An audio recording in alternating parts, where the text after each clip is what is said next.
რა მოხდა 2009 წლის 20 მაისს გლდანში სავარაუდოდ მალე სამართალდამცავებს 3 წლის წინ გლდანში ჩატარებული სპეცოპერაციის გამოძიება მოუწევთ. 2009 წელს მოკლული გია კრიალაშვილის ოჯახი პროკურატურას ხელახალი ძიების თხოვნით მიმართავს. ახლობლები, რომლებსაც ოპერაციის მიმართ თავიდანვე გაუჩნდათ ეჭვი, პოლკოვნიკის უდანაშაულობაზე საუბრობენ და ამბობენ, რომ კრიალაშვილი შეგნებულად მოიცილეს. გია კრიალაშვილი მუხროვანი სატანკო ბატალიონის ამბოხების ორგანიზებაში იყო ეჭვმიტანილი. ის სამართალდამცავებმა 2009 წელს მუხროვანის მოვლენებიდან 2 კვირაში მოკლეს. მანამდე პოლკოვნიკზე ძებნა იყო გამოცხადებული. გიორგი მანჯავიძე ესაუბრა კრიალაშვილის ოჯახს, რომელმაც პროკურატურაში უკვე შეიტანა განცხადება. ჩვენი კორესპონდენტი დღეს 3 წლის წინანდელი სპეცოპერაციის დეტალებსაც გაიხსენებს. გიორგი, ეთერში ხარ.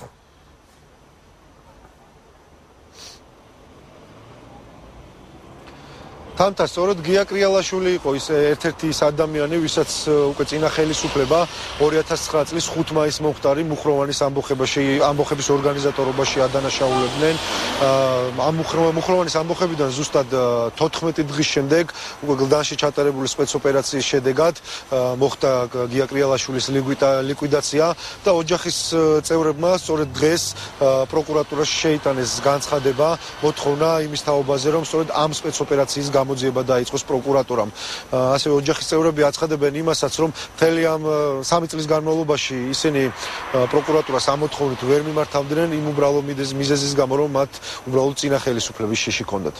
გვამი იყო დასახიჩრებული, დაჩეხილი, თავი გადახსნილი, გულმკერდი გადახსნილი, ფეხები დაჩეხილი, იღლიები დაჩეხილი და გაკერილი იყო მერე როგორც წომარას გაკერავ, ასე ეკიდა ძაფები.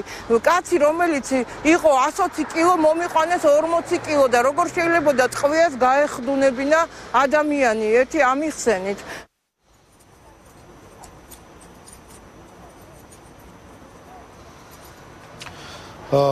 მუხროვანის ამბოხება, როგორც უკვე გითხარით, 2009 წლის 5 მაისს მოხდა.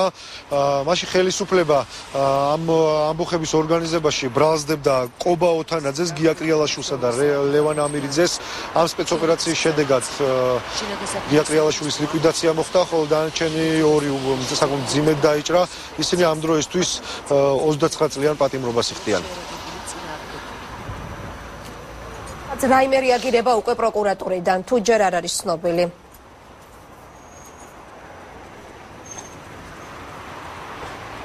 ჯერჯერობით არაფერი არ არის თამთა ცნობილი. დღეს დილით შეიტანა ოჯახმა ეს განცხადება.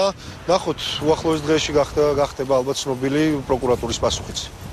გმადლობთ, გიორგი მანჯავიძე საუბრობდა გია კრიალაშვილის ოჯახის საჩივარზე პირდაპირ ეთერში.